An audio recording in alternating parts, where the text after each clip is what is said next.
Hello, I'm Craig Heller in the biology department here at Stanford, and it's my pleasure to join the symposium that Rensky has put together to tell you about the problem of heat in performance and what to do about it. So if I can share my screen, we can get started.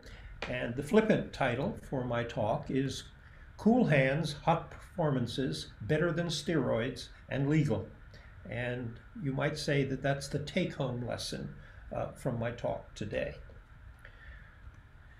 So peak performances are exciting and winning is great. And fortunately, we have a lot of champions at Stanford. And I should have updated my gallery of champions here, but I certainly will do that. So where heat comes into performance is the fact that hyperthermia, or rise in core body temperature, impairs performance. But beyond that, it is dangerous. So here are a couple of high-profile athletes who died of heat stroke during practice. And even a young high school athlete died of heat stroke during practice. So there are many professions which require individuals to be exposed to high temperatures. For example, our military, firefighters, and also military in the field in bioprotective gear. These individuals regularly suffer from hyperthermia, and hyperthermia can rapidly lead to heat stroke, which is frequently fatal. So what to do about it? We started to work on this problem as a project supported by DARPA, and the program was called the Peak Soldier Performance. In other words, what can we do to improve the performance of our military personnel? And what we did in this project is to develop an efficient technology for extracting heat from the body. A major discovery that led to this project was the fact that the body has heat loss portals in the non-hairy skin. We are mammals. Mammals have fur. You can't lose heat over a furred surface. So in the non-hairy skin, mammals have developed special blood vessels that make it possible to convey a large amount of heat to those limited surface areas and dissipate it to the environment. And here we can see the non-hairy skin dissipating heat in this infrared picture of a young woman running. You can see the non-hairy skin of the face, the non-hairy skin of the palms of the hands, and the non-hairy skin of the soles of the feet are our major portals for heat loss to the environment. And here you can see that in effect. Here is an individual which is overheated. You can see by the very light colors in the infrared, and one hand has been cooled, and you can see that the cool blood from that hand is going back to the core of the body. You don't see other areas of the superficial skin changing so rapidly. So the heat, which is dissipated from the non-hairy skin, returns cool blood to the core of the body, which is then distributed out to the muscles that are working. So here are diagrams of these structures. You can see here the palm of a hand and the back of a hand. The palm is the non-hairy skin. The back of the hand is hairy skin. And you can see the difference in the arrangement of the veins, which are arete, which makes it possible to bring a large volume of blood to those surfaces. Now that flow of blood to those surfaces is regulated by arteria, venous, and anastomoses. These are connections or short circuits between the arteries and the veins. When they're open, large volumes of blood from the artery can flow directly into the veins and into the heat loss structures, the arete.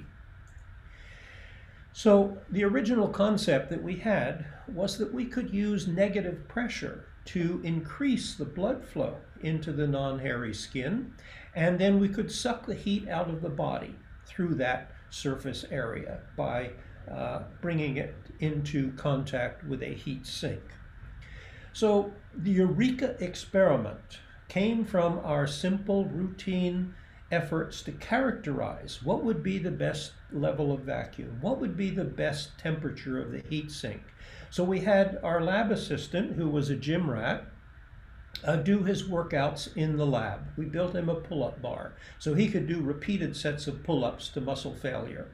So we did that just to raise his core temperature. So he was doing 10 sets of pull-ups to muscle failure, and as a result, his core temperature rose. At the end of these 10 sets, we cooled him through our technology, the prototypes of our technology, to refine what are the properties that are most effective. Okay, so here you can see this first 6 weeks of experiments. We did them twice a week, and if you went to the gym twice a week and did pull-ups, you would probably have a similar response, and that is he went from a total of 100 to 180. We then made a very interesting discovery. After this last bout of pull-ups, he went back to the pull-up bar. After we cooled him, he went back to the pull-up bar, and he did the same number of pull-ups as in his first set. And we said, holy crow, what does that mean? That means that heat is a major factor in muscle failure, muscle fatigue. So we then started another series of experiments in which we cooled him after every other set of pull-ups. Stars represent control days where there's no cooling. And you can see over this next 6-week period, he went from doing that 180 pull-ups to 616. Quite dramatic. And you can see that days that there is no cooling, there is no improvement. When there's cooling, there is improvement. So this was, as I said, our eureka moment.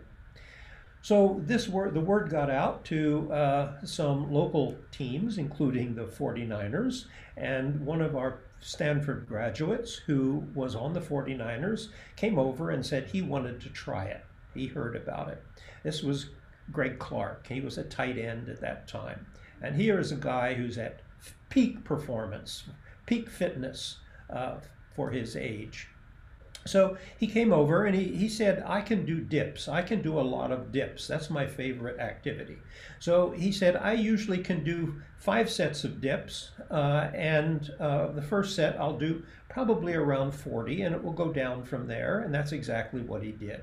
A couple days later, he comes back, and now there's a bunch of people standing around watching, so he does a little bit more than 40 on his first set, but you can see the second set, the third set, the fourth set, the fifth set are far above the first day without cooling. But remarkably, after that 5th set, he said, I'm not tired. I can do another set. I can do another set. I can do another set. So from one day to the next, he doubled his work volume, his dip volume. You can see that here. This was the first day. This was the second day. This was without cooling. He kept his gains, and then he didn't want to do control days anymore. He just wanted to see improvement. So here we have a guy who is in peak physical fitness, tripling what he can perform in a matter of a month. He brought in one of his buddies who was another tight end, and he wanted to try bench press. So he did 225-pound bench presses, 6 sets a day. So we started with cooling him, and you can see steady improvement. And then we stopped cooling for control, and you can see there is almost no improvement. We start cooling again, and up he goes. So a total increase of 16 presses. 15 of those occurred on cooling days, and only 1 on a control day. So we wanted to get a group of subjects, so we tapped into our Stanford wrestling team, and we wanted to reverse the order of the experiment so that we weren't just seeing a priming effect. So we started with cooling before the control. So here you can see a 6-week period of twice a week cooling, and you can see these very fit individuals coming in doing a total of 100 pull-ups, and by the end of that 6 weeks with cooling, they had more than doubled their capacity. When they stopped cooling for the control, they kept their gains, but they didn't get any better. One of our subjects, by the way, was the only Stanford woman wrestler, Patty Miranda, who went on to get Olympic bronze in Athens.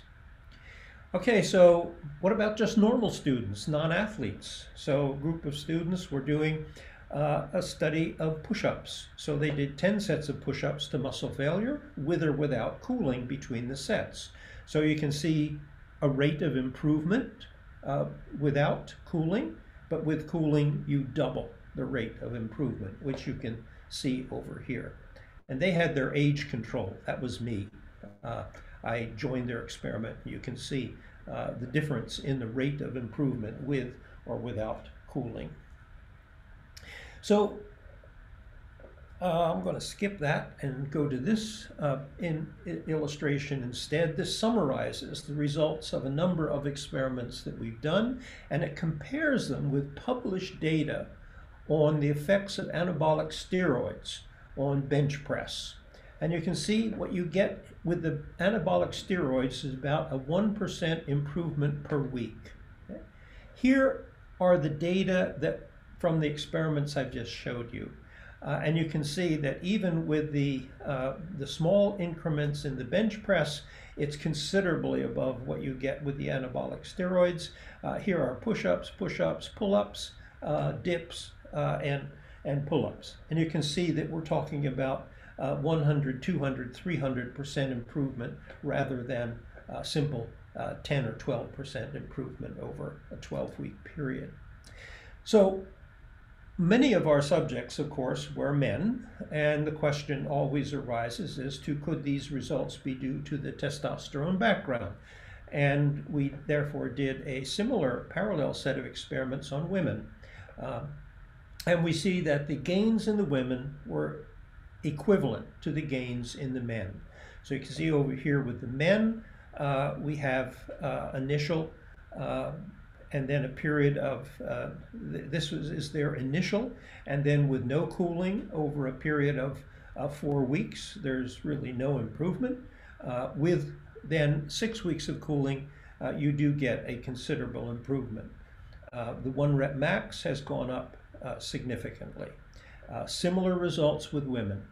You can see the improvement over the cooling versus the non-cooling, and if we look at the change in performance, the gains, you can see there's a considerable treatment effect. Okay.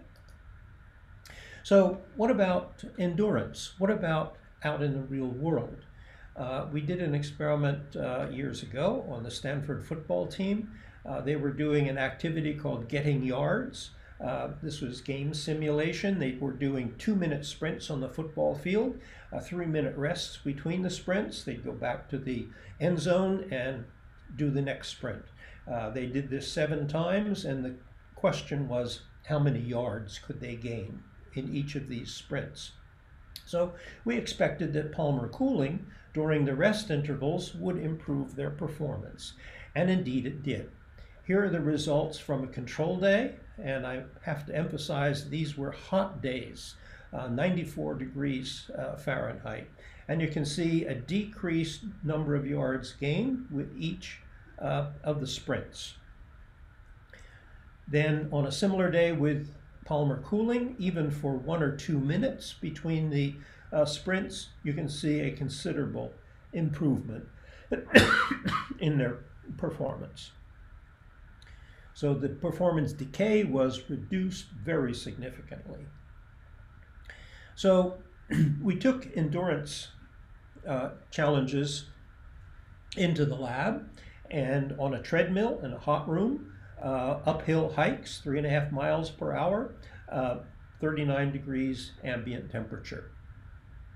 And we were measuring core temperature in these experiments, and the core temperature is being measured with a thermocouple put down up through the nose and down the esophagus. Not a very pleasant experience.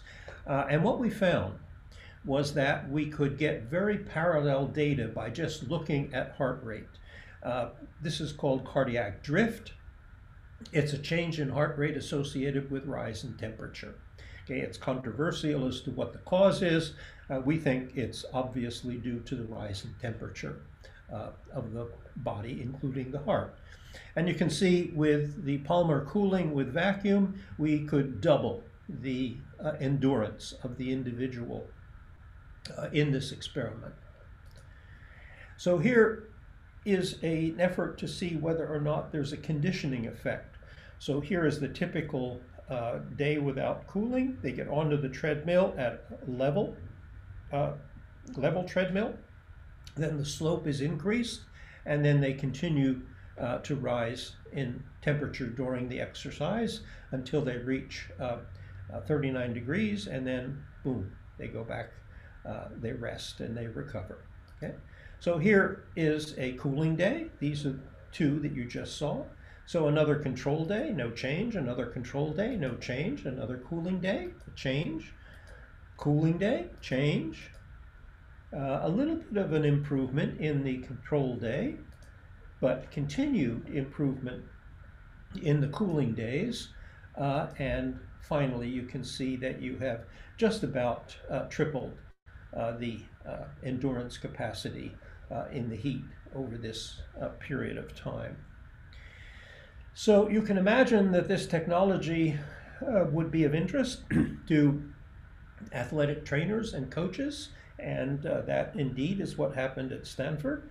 And this is a bit of an old picture now. The record is many more than 72, but this was a comment that our football coach, David Shaw, made. And he said, "My first year coaching at Stanford as the offensive coordinator and the wide receiver coach, Richard Sherman, now a 49er, was the player we were told we had to watch because he had a history of overheating. Richard used to have muscle cramps and missed practices. We monitored him, and with the use of the cooling devices, he was able to rejoin practices with no ill effects." Okay. So on top of utilizing the cooling devices during hot training camp days and spring-summer training sessions, we took the devices on the road with us multiple times to hot weather environments. We used them strategically as preventative measure. We brought enough devices so that every time the defense came off the field, they all would cool themselves. Same for the offense. We haven't had any issues. So that's a testimony from David Shaw.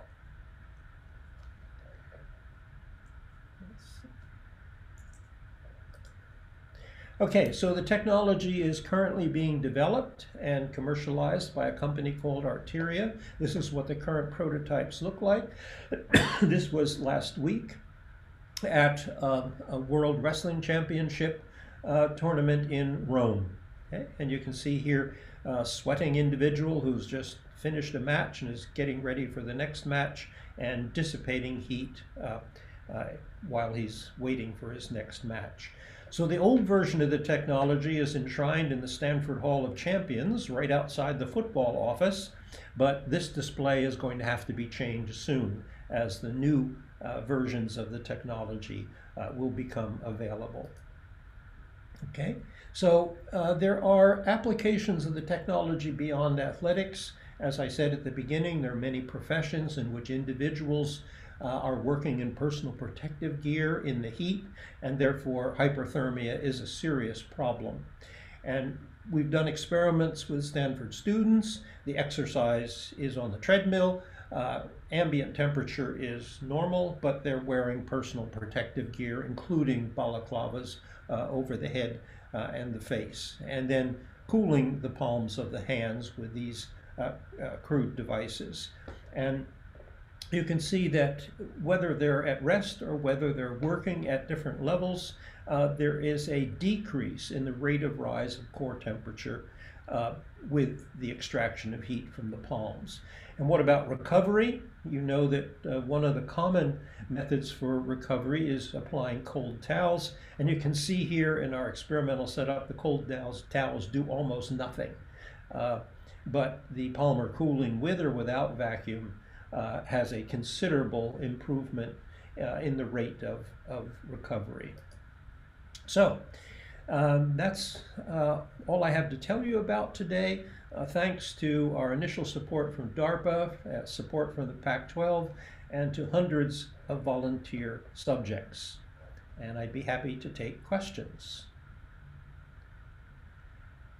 And just in case there is time left over, you may wonder why heat causes muscle failure. One reason is that muscles need ATP to contract, of course. That ATP is generated by oxidative phosphorylation, the Krebs cycle, and the Krebs cycle in the mitochondria have to be fueled by pyruvate. Pyruvate is transformed into, pyruvate it comes from phosphoenolpyruvate with the action of an enzyme called pyruvate kinase. Pyruvate can get into the mitochondrion. Phosphoenolpyruvate cannot. So it's critical to have this enzymatic step, this conversion of phosphoenolpyruvate to pyruvate. So it turns out that the rate-limiting enzyme, pyruvate kinase, is temperature sensitive. It has a binding site for the phosphoenolpyruvate, and that binding site changes conformation when temperature rises above 39 or 40 degrees. So the fraction of pyruvate kinase that's in the active state depends on temperature. And you can see that there is a sweet spot after warm-up when you have maximum capacity to supply the mitochondria with fuel, and it very rapidly crashes around 40 degrees. So this is the real biochemical reason why temperature results in muscle failure. Thank you.